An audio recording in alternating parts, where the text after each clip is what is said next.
What did it feel like to win? Well, at first, see the pictures.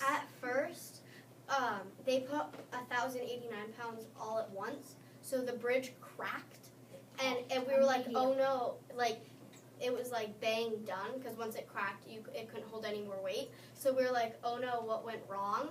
And then they replayed the video of the speedometer, and they were like, the gauge, and it held 1,089 pounds, because we were all worried. We were like, oh no, what happened? Because like we were betting 500 pounds, is what. Well, we actually had no idea, but we guessed 500 pounds, and the judges were like, yeah, sure. And then it held 1,000 pounds, and it was pretty amazing. It was interesting to see the response from some of the judges when the students had to guess how much it will hold, and they very carefully guessed 500 pounds, and they reported back to me that all the judges were rolling their eyes, which was funny, because in the end it held over 1,000 pounds, so the 500-pound estimate was rather careful. The competition had different categories of how they scored you, and then you had to have your bridge a certain height, a certain width, and so they measured that, and then they weighed your bridge, and then they brought it to the Gordinator, which is a hydraulic jack that pushed down 8 inches by 4 inches in the center of your bridge. And so you would come around and you would present to the judges, and you would have Team Spirit. We had matching t-shirts with our names on the back, and so you would try and speak clearly, and that's how your presentation score came in. They're such good presenters. They practice that so hard. They practice before. They practice on competition day. They practice at the competition. They were like talking to nobody and fake presenting. And for 6th graders, that's just pretty awesome. So we were a successful team because we found time to build it.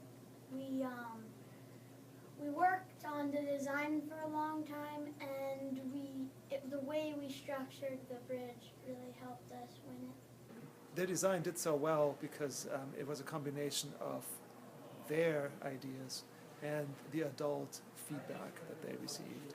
So I think for them it was really important to see that hard work really pays off.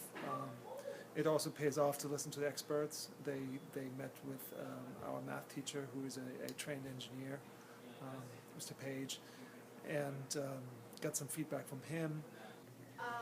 We worked pretty well together as a team because it was really balanced between having fun and working on the bridge.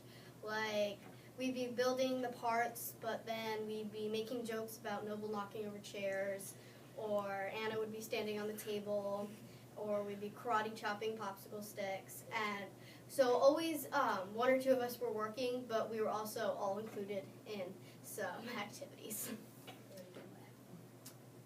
We also had a goal that we wanted to complete, and we didn't want anything getting in the way, so we kind of had to work as a team. So. And we had daily goals and weekly goals and an overall goal. And it wasn't, and we're all like, we all know each other and we're all friends, so it wasn't like any really struggle that we had during that time. And like Josie said, we always had fun. The time that we worked on the bridge, we had to scrape together different time periods. So we have an AT, which is a time period where you can catch up on your work. So we'd go down to our facilitator's room and we'd work on the design and talk out some of the different ideas that we have. And we'd also work on it every day during lunch, which is when we'd build some of the pieces and continue to work on the design. And opportunity time is a time at the end of the day. It's 45 minutes long, and you pick something that you're interested in, and you focus on that, and you come up with different projects, and then when you're done doing what you want to do, you have to do a couple reflections. So we use this time period to work on our bridge, and we also worked on it during a couple Saturdays. It was really helpful to have the flexibility in the schedule to create such it's a time-consuming project. There's no doubt this is a big project. Without the ability to spend this much time for the students on their project and without the willingness to do that as well. So it takes two things, clearly. They have to want to do it, and they have to be able to do it.